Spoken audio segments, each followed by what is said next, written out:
Dirty Duck is back. I don't. Hopefully, I'm in the shot. Been flat out. I started doing a video on the tank on the chopper the other day, last week, and then I've been putting a new front on my truck because I had a smash with a lady and come around the corner on the wrong side of the road and smashed me truck up. So I'm putting a new front on that. So I might just pause it and shoot you down and show you that. Let's go and have a look.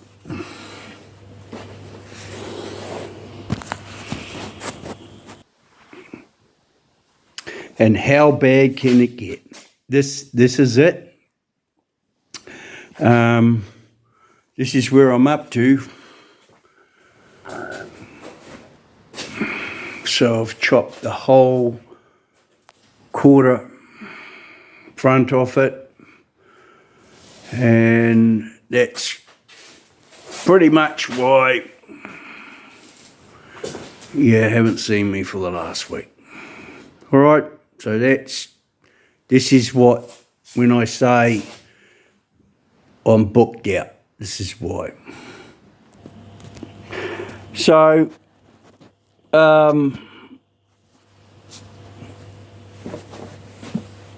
you can understand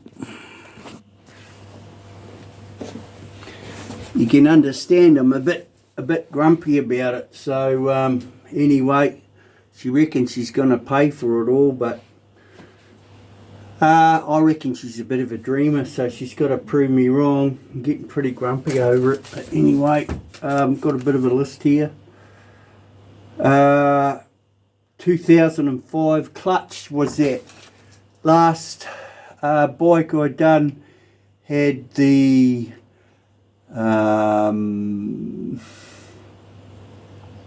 that was the one where I had to make that special tool because it looked like some tosser had whacked it up the output shaft.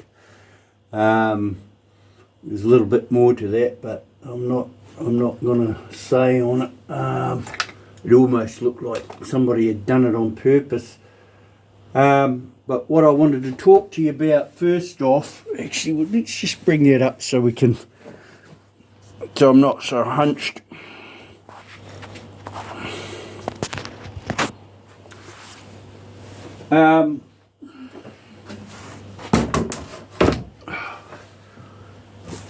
Two 2005 clutch hub and clutch bolts.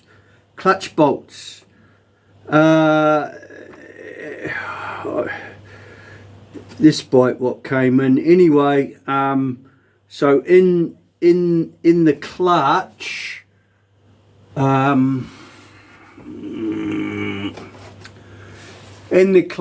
there's 6 bolts what hold the pressure plate on. I've got a pressure plate here.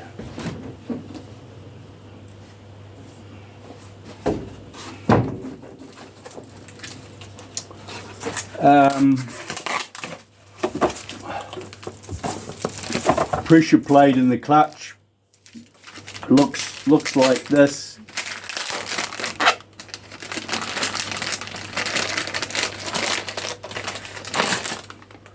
Looks like this. And it's got 6 bolts what hold it on. And those bolts are what we call in my trade shear bolts. Some of the stuff I'm telling you guys because I found out the hard way, and what I try to do here is save you guys some time and money.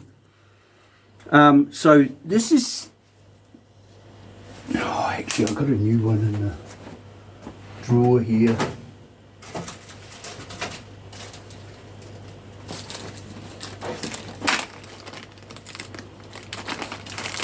Mr. H has supplied me with these. This is this is what the new one, this is what they look like. Hang on a minute. This is what they look like, right? And at first glance, you would think that they're just a normal bolt, but they're not. And when you look in the manual, it says, what was it? Oh, I can't. I think it was about 9 Newton meters, and 9 Newton meters is absolutely nothing, right?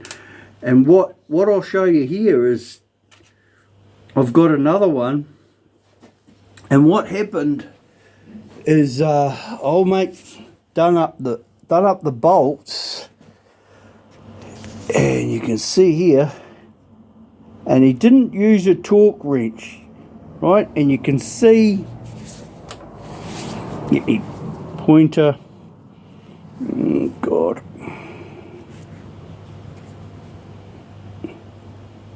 I'm not sure if that's focusing now.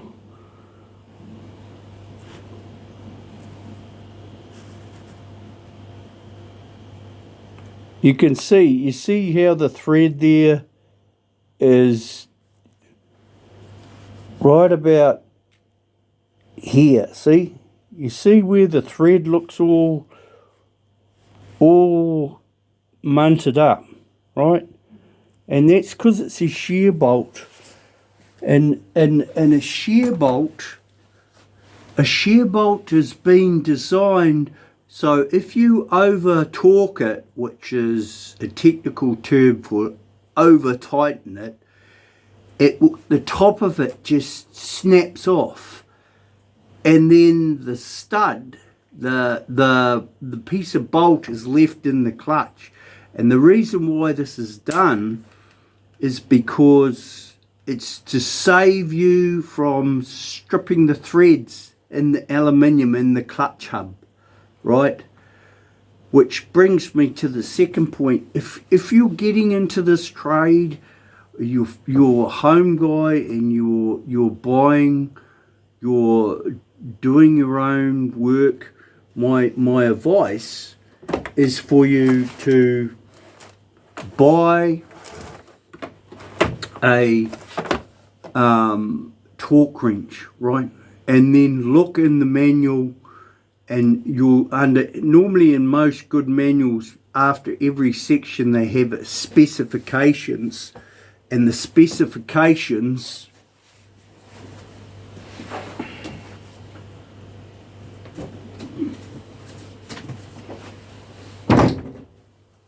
okay, so you got your manual, and you got your each segment. Well, this is the manual here, you see, and this is the clutch. You see what I'm talking about? But at the end of each section, on these books anyway, they have what they call a specification page, right? And here it will tell you now it says diaphragm spring bolts, see? And it says 90, and that's pounds an inch, but here Newton meters, you see, 10 to 12 Newton meters, and I tell you what, it's nothing, right? And the way that you get that pressure even on those bolts without breaking them or stuffing them is you have what we call a torque wrench. And this is this is a torque wrench, right?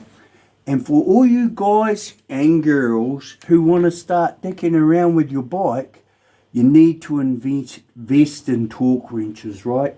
This one, I think, is about $70, something like that. And it's a 1/4 inch. And this is 1/4 inch drive. That means that this square is 1/4 inch.